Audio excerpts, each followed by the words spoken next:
And Marone Gribbets, founder of wearable startup Meta, contributes his fair share.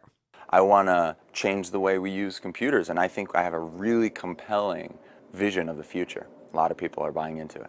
This is Gribbets' future forward device, Meta Space Glasses.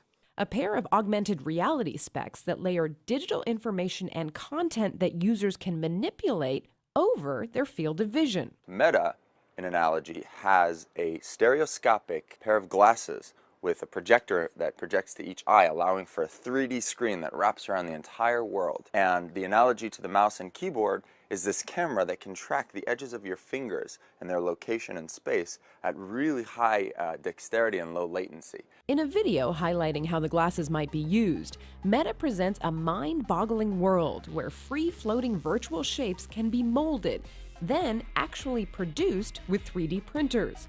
And details like names and job titles pop up as you meet people. Watching this, it's easy to be awed, yet also hard not to be skeptical. But during a recent visit to their makeshift headquarters in the Los Altos Hills, we experienced some of these demos firsthand. Oh, there it is. Hey, look, you can step back.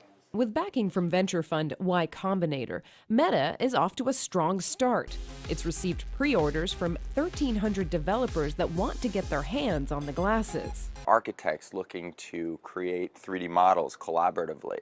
That'll be the first collaborative computer. There are surgeons who want to track CAT scans to the body and sort of rotate them with their hands in 3D as they perform surgery, because their hands are bloody so they couldn't touch an iPad. I mean, there's so many use cases that are coming in and surprising us. Meta's success will in part hinge on a robust app store, and there are other non-trivial hurdles. The prototype is a bit on the bulky side, but Meta's goal is to shrink down the technology so that ultimately the device is the size of a pair of Ray-Bans. All this reminded us of another tech company's wearable device, Google Glass, though Gribbets doesn't see the similarities.